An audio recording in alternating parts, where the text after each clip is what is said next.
Om Jnanatimirandasya Gananjanam Shalakaya Chaksurunmilitam Yena Tasmai Shri Gurave Namaha. Gurave Gaurachandraya Radhikaya Stadalaye Krishnaya Krishna Bhaktaya Tadbhaktaya Namo Namaha. Narayanam Gurum Vande Sharanyam Bhakta Bandhavam Gauramanovistam Purnam Radhadasyam Pradayakam Nirupanugacharya Varyam Rupamanjari Preshtakam Patita Pavana Bandhavam Yugacharya Narayanam Vanchakalpatarubhyascha Kripa Sindhubhya Evacha Patitanam Pavanebhyo Vaishnavebhyo Namo Namaha. Namo Mahavadanyaya Krishna Prema Pradayate Krishnaya Krishna Chaitanya Namni Gaura Tuise Namaha. Shama Sundara Shikanda Shekara Smiraha Murali Manohara Radhikara Shika Mam Kripanide Swapriya Charana Kinkarim Kuru Tapta Kanchana Gourangi Radhe Vrindavaneshwari Vrishabhanusute Devi Pranamami Hari Priye Vrindai Tulasi Deviai Priyai Keshavasacha Krishna Bhakti Prade Devi Satyavatyai Namo Namaha. Shri Krishna Chaitanya Prabhu Nityananda Shri Advaita Gadadhar Shri Vasadi Gaura Bhakta Vrindam Hare Krishna Krishna Krishna Hare Hare Hare Ramo Ramo Ramo Hare Hare. Então, primeiramente, eu gostaria de dar início oferecendo as minhas mais humildes e respeitosas reverências à poeira dos pés de lótus de Paramaradattama Shri Guru Pada Padma Nitrila Pravishta Om Vishnupada Paramahamsa Paribrajacharya Astotara Sata Srimad Shila Bhaktivedanta Narayana Goswami Maharaj Shila Gurudeva e também a todos os Shirupanu Gauriya Guru Varga, a todos os Tridandis Sannyasis, Brahmacharis, Vaishnavas, Vaishnavis e a todos aqui hoje reunidos as minhas mais respeitosas reverências. Então, pela misericórdia sem causa de Shila Gurudeva, de todos os nossos mestres do passado, presente e do futuro, nós podemos nos reunir aqui hoje mais uma vez para dar sequência à leitura do Bhajana Rahasya, capítulo 2, verso 14. As características de Bhakti Yoga são descritas no Srimad Bhagavatam 1.2, 12.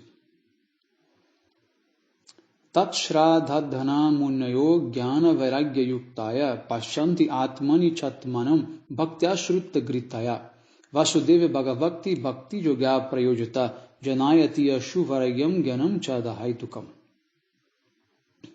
Após ouvir o Srimad Bhagavatam, uma pessoa com fé automaticamente conquista Bhakti, dotada de conhecimento e renúncia, ou seja, seguido, de conhecimento e renúncia. Através dessa Bhakti, ele vai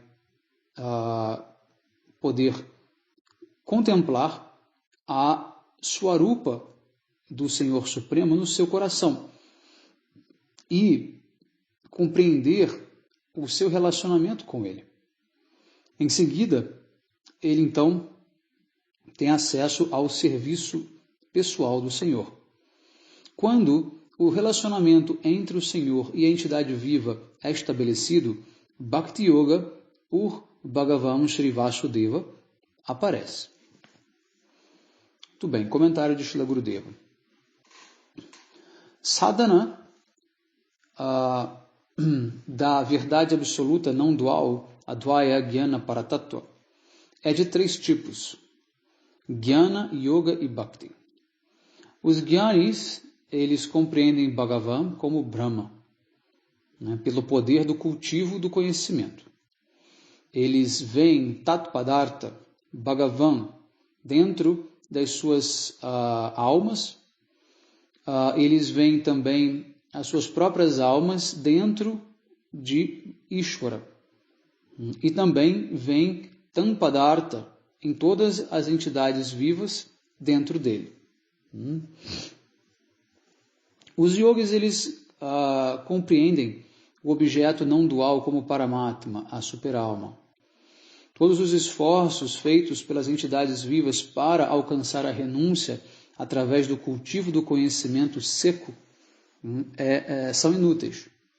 Conhecimento seco aqui é aquela jnana que leva ao impersonalismo. A renúncia é um resultado inerente de Bhakti e pode ser facilmente alcançada através da prática de Bhakti Yoga. O praticante de Bhakti, ele saboreia, né, a doçura direta desse objeto não dual através do poder da sua devoção. O processo de Bhakti é ouvir Krishna Katha da boca de lótus de um mestre espiritual. Conhecimento é imbuído de um sentido do conhecimento da sua própria relação com Krishna aparece através do processo de Bhakti, por meio de ouvir e cantar. Os acharyas determinaram que o humor de serviço aparece através, ou surge, através de ouvir das autoridades, né, ou dos próprios acharyas. Os impersonalistas não seguem o caminho de ouvir, né, o qual descende, né, o qual vem através de um caminho descendente, chamado Avarohavada. Do contrário, eles se esforçam para se abrigarem em uma doutrina que é um caminho ascendente, Arohavada. Ou seja, eles tentam então entender o mundo a partir de si, né, da sua compreensão para o mundo, tá? Não do que a verdade revela sobre ela mesma. É a famosa subjetividade, a verdade subjetiva. Então aqui os Vedas colocam um termo técnico chamado Arohavada, né? Então é a tendência de você entender a verdade por um processo ascendente, de você para o mundo. Eu sempre falo nas minhas aulas que o autoconhecimento começa primeiro entendendo quem é Deus e depois você, né? Tem que ser descendente. Primeiro você precisa entender a verdade absoluta para que você possa entender a tua relação com ela, porque a tua existência depende dela. A tua existência não é independente dessa verdade. Então, a tua existência está a partir dessa verdade, não o contrário. Muita gente pensa que a verdade está a partir da nossa existência. Não é, né? A verdade existe anterior à nossa própria existência. Então, portanto, só podemos compreender quem somos nós se entendermos o que é ou quem é essa verdade, que no caso é Krishna. Ela não é um objeto ou uma ideia, ela é uma pessoa, ela é Krishna. Então, quando a gente fala a verdade absoluta, em outras palavras, estamos dizendo Krishna, Deus. Ele é a verdade absoluta. A verdade absoluta não é um termo, um conceito, uma abstração. Não. Ela é Deus, ela é a pessoa divina, Krishna. Então, você entende quem ele é e automaticamente você consegue entender quem você é, porque a tua existência está a partir da existência dele. A sua existência está relacionada a um serviço que você presta a ele, mesmo que você ainda nem saiba, né, qual é esse serviço, mas a alma, por ser eterna, já tem essa relação eternamente estabelecida, né? Então, aquele que tenta entender o mundo a partir de si, só que esse si, na verdade, não é nem a alma eterna, é o falso ego encarnado, é aquela personalidade ali, materialmente encarnada, temporária, que está querendo entender o mundo, né? E colocando o mundo a partir dessa visão limitada, infinitesimal, ignorante, né? Tentando abarcar o transcendental a partir dessa visão. É por isso que eu digo, não adianta você fazer anos de meditação, de yoga, né, de autoanálise, autoobservação, né, ficar olhando para uma gota pendurada na ponta de uma flor, como se isso fosse assim, a maior expressão da verdade, como muitos aí gostam de apresentar, né, os detalhes da vida, como se tudo se resumisse a isso. Essas pessoas elas estão, na verdade, totalmente perdidas dentro de um labirinto, né, de ilusões que Maya cria para elas. Então você precisa estudar Deus, você não tem que meditar em Deus para entender quem é Ele. Você vai meditar em Deus para você lembrar dele, para você se concentrar nele. Mas antes você precisa saber quem Ele é. E isso vem a partir do quê? Do estudo da literatura que Ele mesmo, onde ou na qual Ele mesmo se revela. Então Deus precisa ser estudado. Tá? Ele não precisa ser, vamos dizer assim, investigado ou buscado ou contemplado a partir de você, a partir dos seus esforços. Não. Ele já se apresenta, ele já se revela através da literatura e, em função disso, basta que nós estudemos e comparemos com as outras e vejamos, olha, não faz sentido seguir outra literatura que mal consegue descrever Deus, né? Como é que eu vou, então, poder seguir essa religião? Não, eu vou seguir os Vedas, que os Vedas falam tudo sobre Deus. Então a coisa é muito simples, muito simples. Né? Eu sempre gosto de brincar dizendo que Deus não está brincando de esconde-esconde com a gente. Ele não sente prazer em se ocultar. Ao contrário, nós é que, na verdade,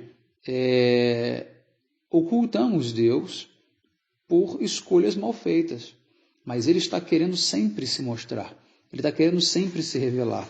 O que Ele mais quer é estabelecer um relacionamento conosco. Afinal de contas, Ele nos criou para isso. Parece tão simples, mas é complicadíssimo para a grande maioria das pessoas entenderem isso. Na minha cabeça, isso é algo muito simples, sempre fez total sentido. Né? Sempre eu digo, na medida em que eu também aprendi sobre isso. Né? Então, nunca neguei isso na medida em que eu ouvi isso pela primeira vez. Fez total sentido desde a primeira vez. Sempre, não desde que eu existo nesse mundo, mas sempre desde o momento em que eu ouvi sobre isso. Tá certo? Muito bem. Então, para concluir aqui, o comentário de Gurudeva sobre o verso que diz: quando a entidade viva está absorta no serviço do seu objeto de bhajana, e ela não tem qualquer outro objeto de serviço, a devoção pura, né, e a renúncia apropriada surgem, tá, juntamente com esse conhecimento transcendental. Muito bem, texto 15. O quarto verso do Chatushloki do Srimad Bhagavatam 2.9.36 diz: Etavad eva jigyasyam tattva jigyasunatmana anvaya vyatirekabhyam yasyat sarvatra sarvada. Aquele que está questionando para saber a natureza verdadeira da alma, questiona através do quê? De um processo direto e indireto, né? Através desse processo ele vai querer deliberar sobre um objeto, né? Que é, na verdade, completamente eterno, que é a alma, né? Muito bem, comentário de Srila Gurudeva.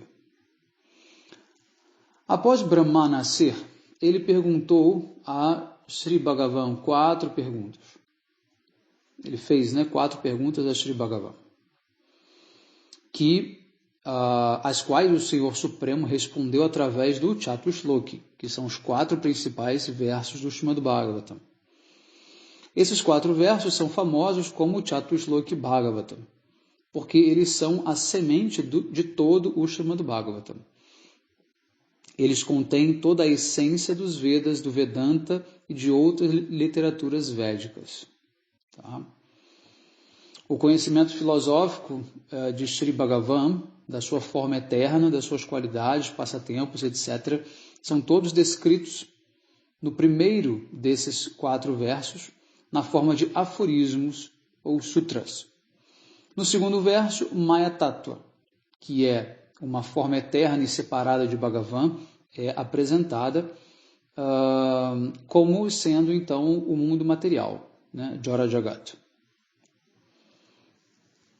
A Sambandha Jnana encontrada nesses dois versos deve ser entendida. O terceiro verso descreve a existência da Swarupa eterna de Sri Bhagavan, uma forma separada do relacionamento que ele tem com a diferença e não diferença inconcebíveis dele com as entidades vivas e com a matéria. O verso também descreve como as entidades vivas, ao se abrigarem nos pés de lótus do Senhor Supremo, alcançam o tesouro mais elevado de Prema. Este texto 15 é o quarto verso do Chatusloki Bhagavata e descreve Sadhana Bhakti, os meios para se alcançar a meta suprema supramencionada, supracitada, né?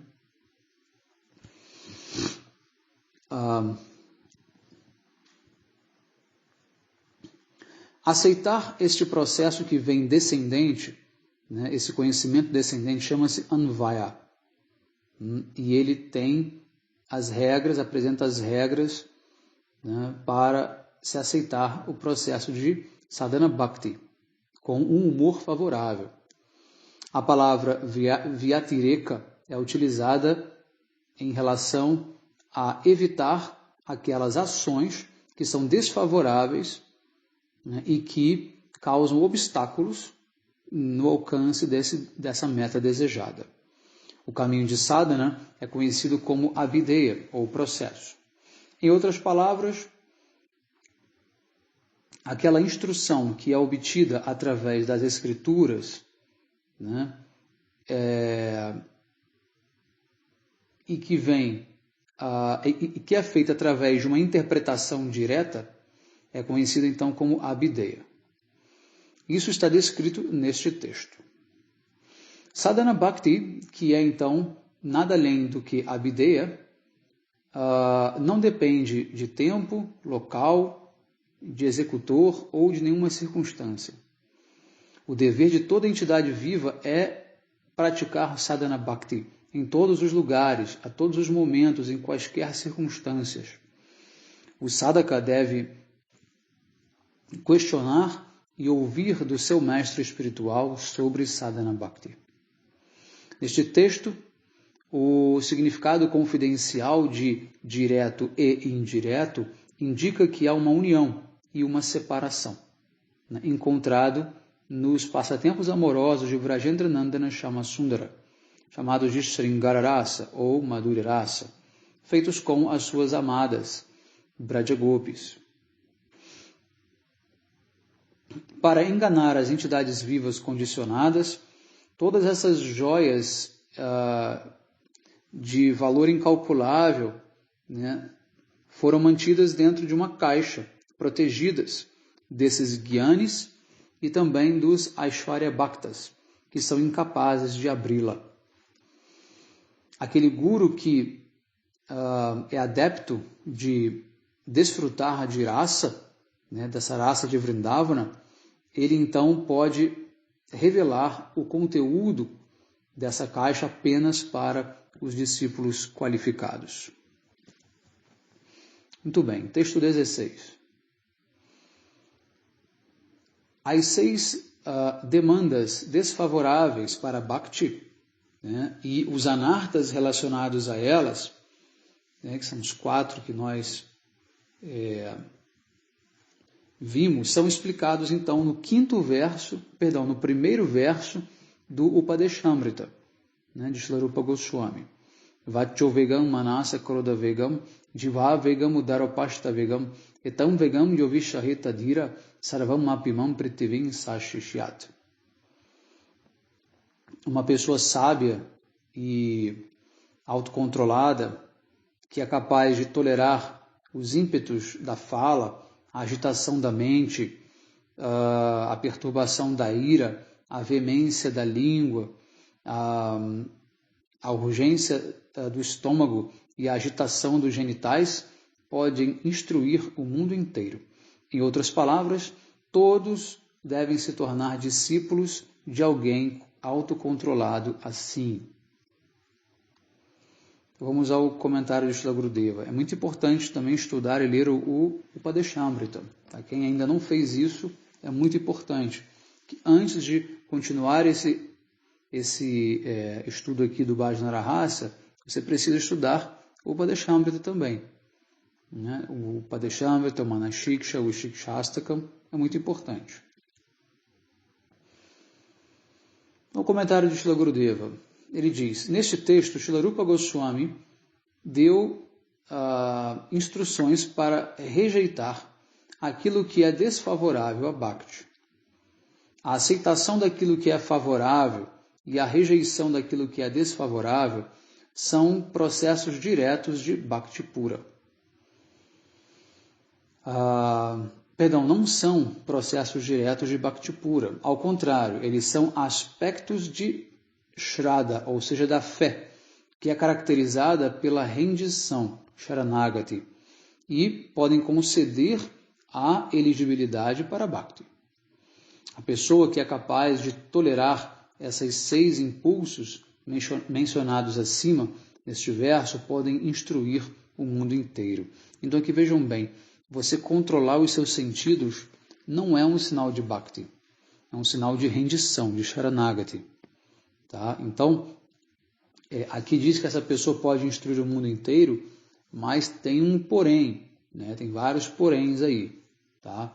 Então, não basta que alguém seja autocontrolado fisicamente, né, que vai fazer dela uma pessoa capaz de instruir o mundo inteiro. Tá? Ela vai precisar de outras características também, principalmente no sentido dentro do Vaishnavismo. Tá? Então, Rupa Goswami está colocando passo a passo, tá bom? Mas não é apenas isso. Tá? Então, o comentário deste texto, Gurudeva diz, é que luxúria, ira, avareza, ilusão, orgulho e inveja estão sempre presentes na mente, né, da entidade viva. Esses 6 inimigos, eles vivem ali por conta das fraquezas do coração da entidade viva, Hridaya Durbalya, que é um dos anartas. 3 tipos de impulsos, né, são vistos na entidade viva apegada ao desfrute material nessa existência mundana. O ímpeto da fala, a agitação da mente e a agitação do seu corpo, né, dos seus sentidos. É muito difícil para uma pessoa que caiu dentro de uma correnteza muito forte desses três impulsos ser resgatada. Muito difícil. O ímpeto da fala, Vakya Vega, se refere a falar, a falas, né, que são desfavoráveis a Bhakti. E o uso dessas palavras que causam também sofrimento aos demais. No entanto, não devemos considerar a fala que é útil para o serviço do Senhor Supremo como sendo Vakya Vega. Ao contrário, né, devemos considerar que essas falas são resultado da disciplina do ímpeto da fala. Ou seja, aqui não é uma pessoa que ela tem que ficar em silêncio. Como muitos yogis acham que fazer mouna, ficar em silêncio, é o verdadeiro silêncio. Não é. O verdadeiro silêncio é quando você fala de Krishna e não fala coisas mundanas. Tá bom? Então, é por isso que eu falei. Rupa Goswami vai sempre contextualizar. E aqui Srila Gurudeva está explicando em que contexto você vai entender controlar a sua fala. O que significa controlar a sua fala? Significa que você só fala sobre Krishna. Entende? Então, tudo aqui vai estar relacionado a Bhakti. Pessoas que simplesmente ficam em silêncio ou falam coisas mundanas, por mais que sejam coisas boas, ainda não controlaram as suas falas. O sentido da fala é para falar de Krishna. Esse é o sentido da fala, não há outro sentido para a fala humana a não ser Harikatha, Harikirtan, cantar os santos nomes, escrever as glórias de Krishna, seus passatempos, etc, etc. Ok? Muito bem. A agitação da mente é nascida de vários desejos que estão no coração. Se esses desejos não forem satisfeitos, então surge a ira. E os três ímpetos mentais da fala, né, da mente e da ira, serão pacificados apenas através da lembrança dos passatempos de Krishna. Essas urgências físicas ou demandas físicas são de 3 tipos: a veemência da língua, do estômago e dos genitais. A veemência da língua aparece quando o desejo de desfrutar, né, de alguns dos 6 sabores, né, diferentes surge quando você come comidas proibidas, né, ou quando você se intoxica, né, com entorpecentes. Tá? O praticante de Bhakti, ele jamais deve praticar essas atividades. Ele deve, com muito cuidado, manter esse ímpeto da língua, né, totalmente controlado. De que maneira? Tomando os remanentes, né, do Senhor Supremo e dos devotos, ou seja, comendo Mahaprasada. Então, como é que você vai controlar a sua língua? É deixando de comer? É fazendo jejum? Não, mas é sempre comendo Mahaprasada, nunca comendo alimento que não foi oferecido para Krishna. Tá?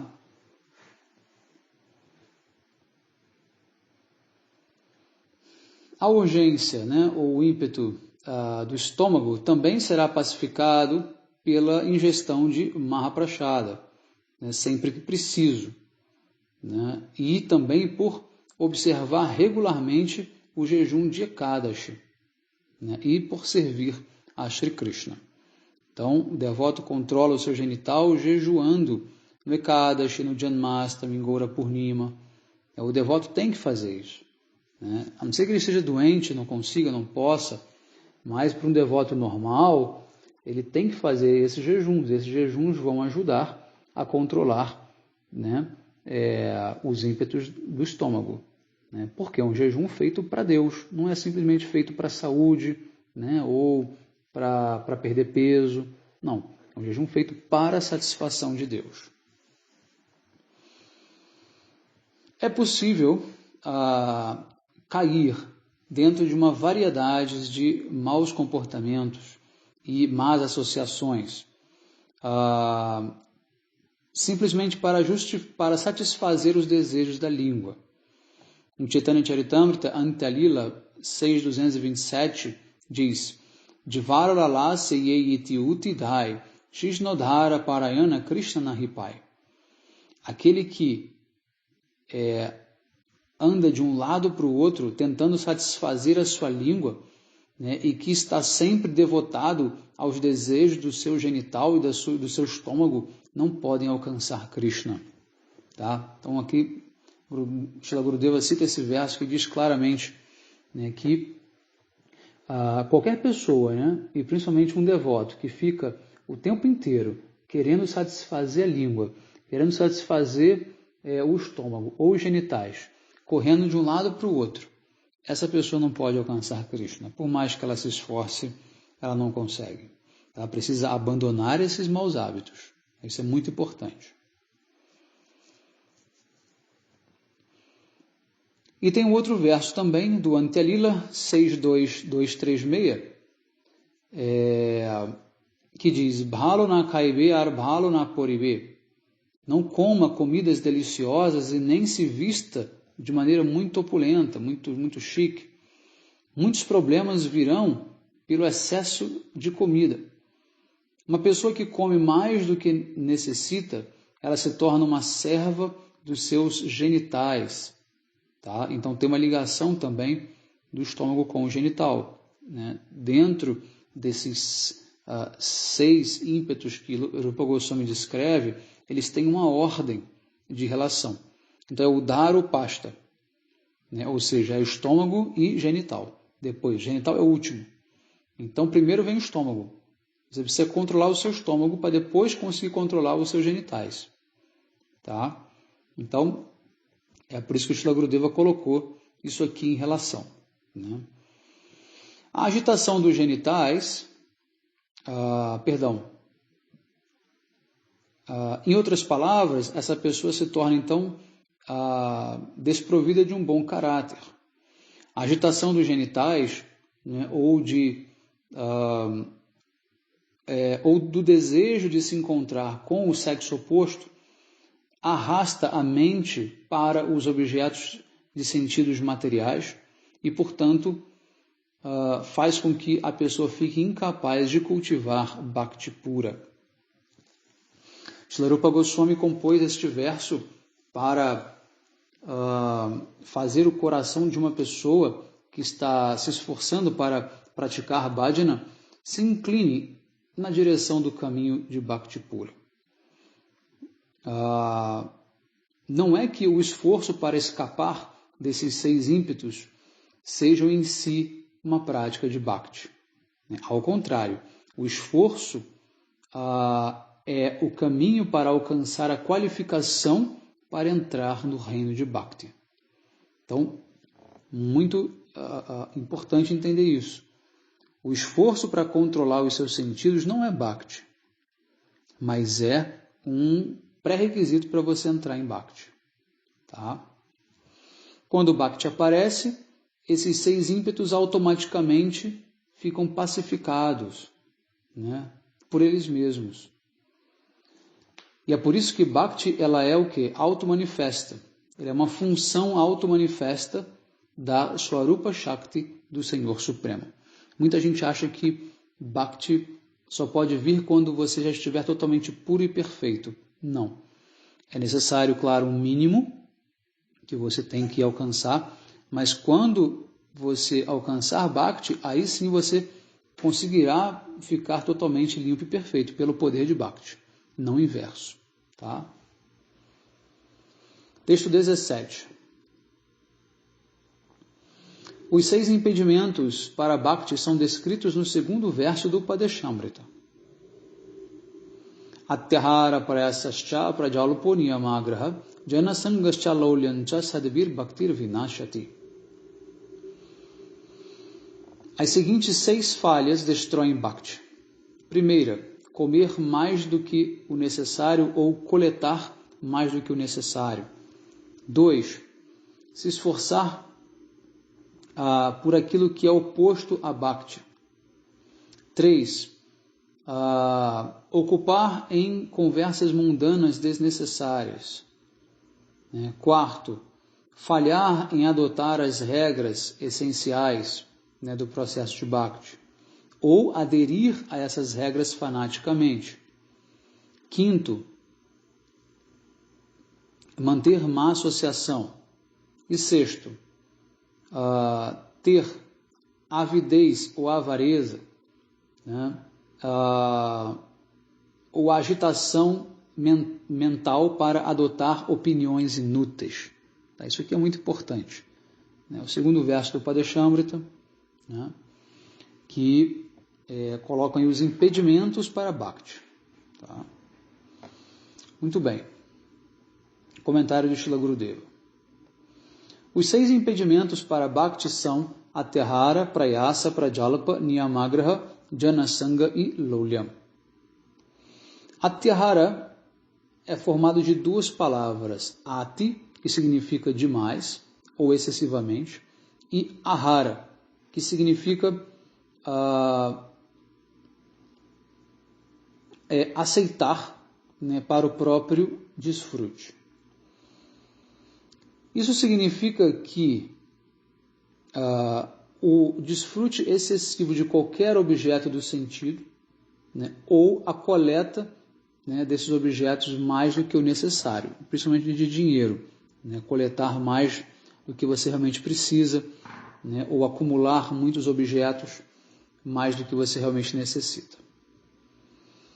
Enquanto os renunciados são proibidos de acumular objetos, os chefes de família, os Vaishnavas, né, chefes de família, podem coletar e guardar aquilo que for necessário para manter suas vidas.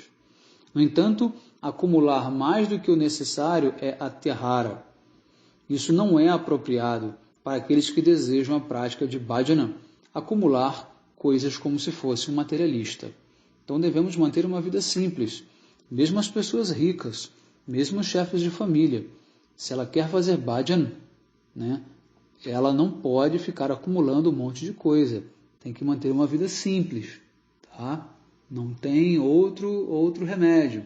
Então dá uma olhada na sua casa, dá uma olhada nas suas coisas, né? Vê se realmente você está levando uma vida simples, com aquilo que você realmente precisa. E se encontrar alguma coisa em excesso, doa ou vende. Não precisa doar se não quiser, se precisar daquele dinheiro, vende, entendeu? Ou dá para alguém que precisa, caso você tenha realmente aquilo ali, né, enfim, em excesso, mas limpe, não acumule nada, né? Deixe sempre um ambiente limpo com o mínimo de coisas ali necessárias, né? E isso vai te trazer leveza, isso vai te trazer, isso vai abrir, né, portas para a sua prática espiritual. Muito bem. Segundo, prayasa. Prayasa é o esforço para desfrutar de objetos materiais ou se ocupar em atividades que são opostas à devoção. Prajalpa, terceiro, significa gastar tempo falando ou fofocando, né, inutilmente sobre coisas mundanas. Tá? Niyamagraha significa aderir entusiasticamente às regras, né, ou simplesmente negligenciar completamente as regras. Aqui são dois sentidos, tá? A palavra Janasanga se refere a abandonar a associação dos devotos puros e manter a companhia de pessoas que são materialistas. E a última, Laulyam, se refere à agitação da mente para aceitar uma variedade de falsas doutrinas, né? Aquela avidez por manter opiniões inúteis. Opinião inútil é o quê? São conclusões falsas de outras doutrinas, até mesmo suas ou de outras pessoas, qualquer coisa que não seja a conclusão dos Vedas, né? Isso então, opiniões inúteis, tá? E o que você mais vê hoje em dia são as pessoas querendo, né, lutar para ter opinião própria. Aí tem aquele famoso jargão, né?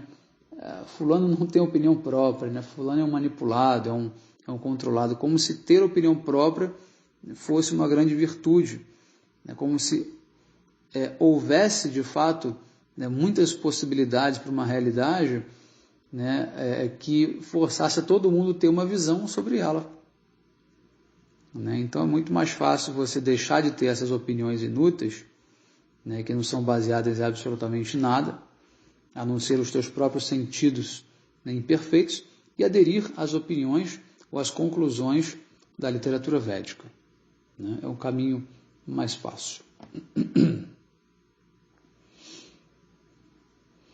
Então a tendência para Bhakti será destruída se você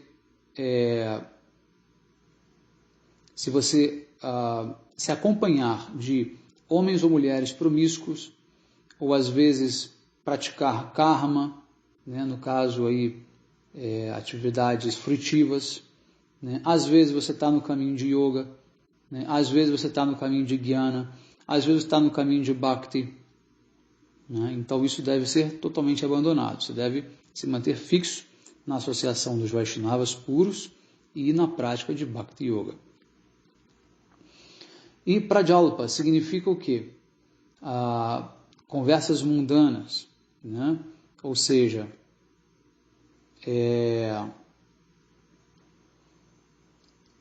conversas que são críticas, por exemplo, aos devotos, tá? Enfim, né? Conversas mundanas, né? Ela então levará você a cometer nama aparada, né? Ofensa contra os santos nomes. Portanto, abandone todas essas 6 impedimentos a Bhakti. Texto 18. Os 6 tipos de associações que nutrem Bhakti são descritos no 4º verso do Upadeshamrita. Agora é o que é favorável para Bhakti. Dadati pratigrihinati guhyamakyate prishati bhunkte bojayate chaiva sadvidam priti lakshanam.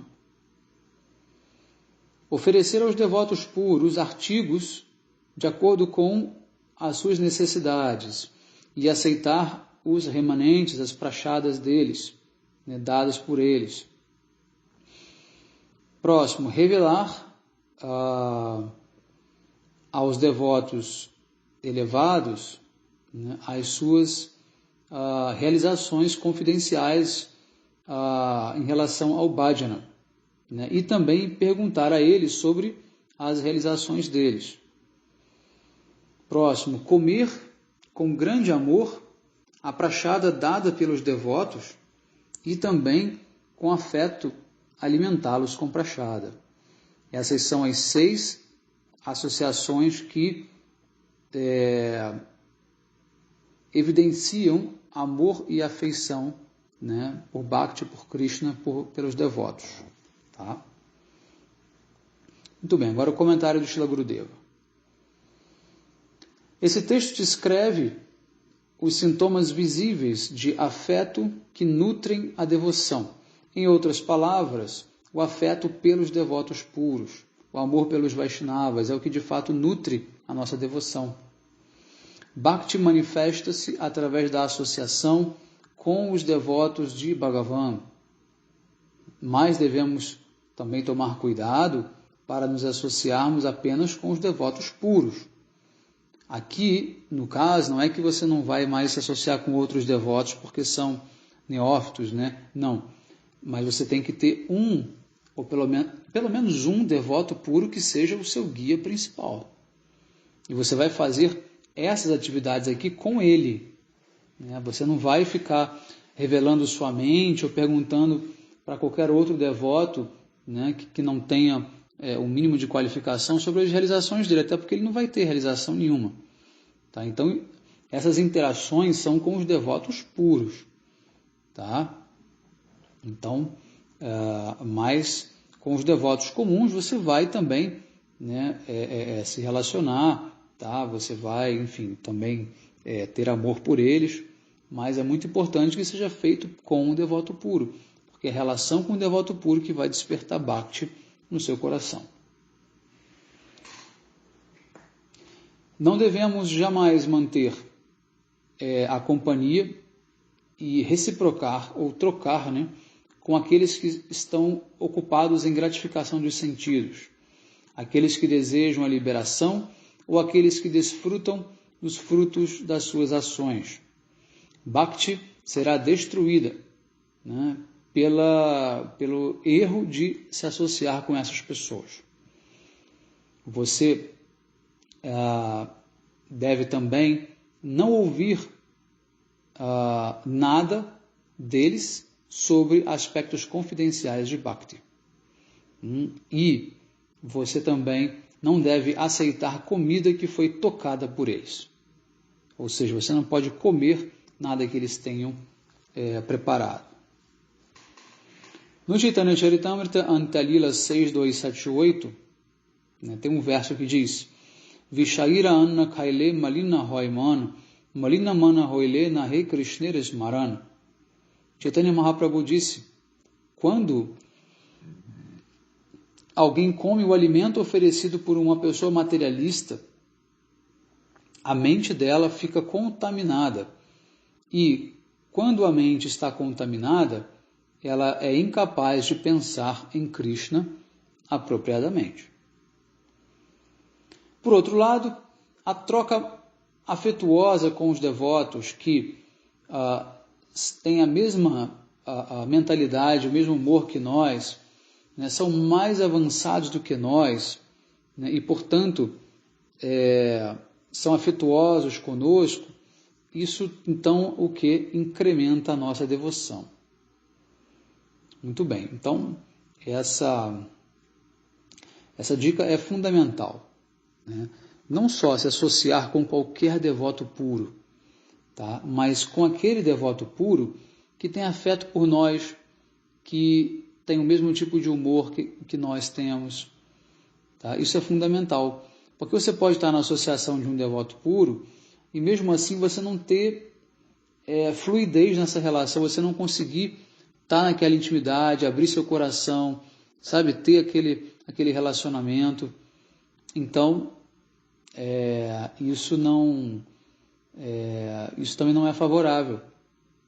Tá? Na ausência de qualquer outro, é esse mesmo que tem que ser, porque ele é um devoto puro. Mas é importante que você procure por aquele devoto puro com quem você pode ter essa interação. Tá? Essa interação ela é fundamental, o relacionamento é fundamental no processo de Bhakti. Ok? Então ainda falta muito para terminar aqui o capítulo 2. Vamos então encerrar por aqui e continuamos na próxima aula. Então todos tenham um bom dia. Hare Krishna vanchakalpatarvyascha kripasindubhyaiva cha patitanam pavanebhyo vaishnavebhyo namo namaha.